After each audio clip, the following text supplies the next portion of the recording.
Hi everyone, my name is Jennifer Cross and I'm here for a feminine moment with Dixie Andelin Forsyth and her husband, Dr. Robert Forsyth.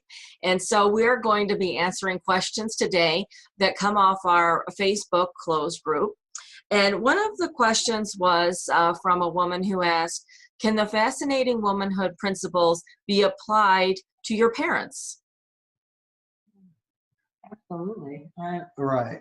Yeah, you were just saying something about Well, yeah, we were just looking at this possible topic, and I was Yeah. thinking that the idea of acceptance is very powerful, and it works with everyone. It is, whether it's parents or children, when you accept someone and they can feel that, everybody relaxes, and it makes for a better atmosphere to develop your relationship. If you're judgmental or you are critical and you have a real short fuse, people can feel that. So acceptance is a very powerful FW principle. And again, we've talked about acceptance before, but for somebody who hasn't seen it, accepting someone at face value does not mean you say it's fine. It's just like the word forgiveness. People think if you forgive somebody, that means that you kind of just think it's fine. But we're taught that we need to forgive somebody even if they are not sorry, because it helps us. And forgiving in that sense means that you no longer seek to try to wish that something bad would happen to them. Or to try to change them. Or to try to change them, that you accept what is. Like, okay, Joe has a drinking problem. And instead of thinking like a lot of us do, I've got to try and fix this. I've got to try and change this. You said this is what is. Now you can try to be an influence. You can set boundaries and say, I can't tolerate this, or I'm not willing to do that. But as far as changing them, you don't go there, because people don't like, no one, me, you, nobody likes to be somebody else's projects. They resist it. They just always do. And yet, why do we keep doing it? It's kind of one of those strange things about human beings. But once you know this, and you learn to practice to try and accept people for who they are, where they are, and not think, let's see, my project is now Sarah. I've got to get her to do this or that. Well, I guess at this question they were applying it to parents. And, Yeah. Parents are, people we need to show acceptance to as well, and also maybe even admiration. It's easy to look at somebody and think, okay, what are they doing wrong? What is their problem? And not only accepting them, but showing some admiration for what they're doing well, and looking for things that they do well. When you do that, you actually start treasure hunting for things that, let's see, what kind of things can I find about them that I admire, or their strengths or their talents. And you can always find them if you look for them. And let them know. True.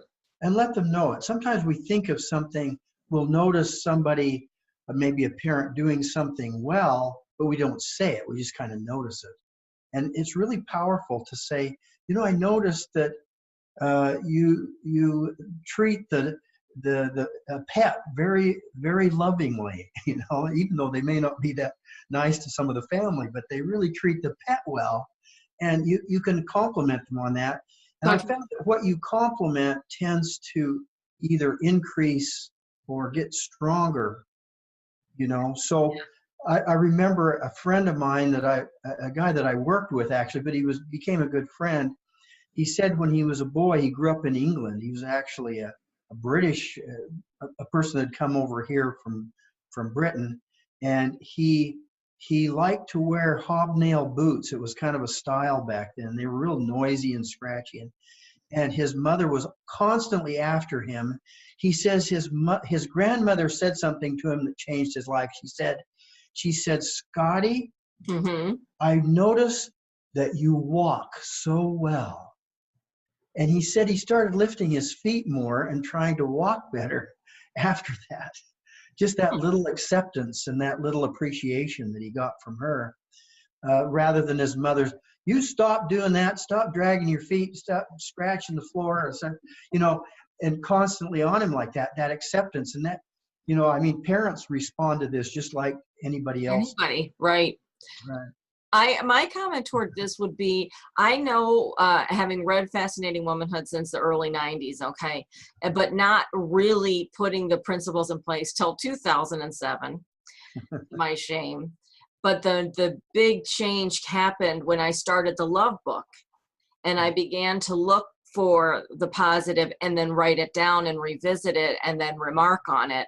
And then that's when really, in my situation, things really changed a lot. It was wonderful. And so that's, you know, a love book is almost like a gratitude journal, if you think about it, you know. You focus from looking, we don't even realize sometimes we're looking. I can't, you know, I got to brace myself for the next time he or she does the little thing they do that annoys me, instead of looking for their talents, their strengths. Sometimes I pass people in the mall, it's just crowded with people, and I think, I wonder what all these people's talents are, because everybody's got some have many. And That's so true. Everybody's got some. I wonder what they are, especially the ones that look like on first sight they may not have any, but they do. Everybody does. Yep. And when you do, it puts you in kind of a curiosity mode that is not critical, because you can't have the two at the same time. Good point. And you bring these principles into your personal relationship. You know, it's easy to take each other for granted, I think. And if you will constantly be looking for things that you appreciate and admire and are grateful for, it'll change your day, it'll change your marriage, it'll change your life. Absolutely. Thank you so much. We'll go ahead and wrap it up. Thank you for the questions, everybody. Please like, comment, and share our videos. If you want to learn more about Fascinating Womanhood, purchase the ebook. That is out on fascinatingwomanhood.com. Thank you. We'll talk to you soon. Bye-bye. Bye.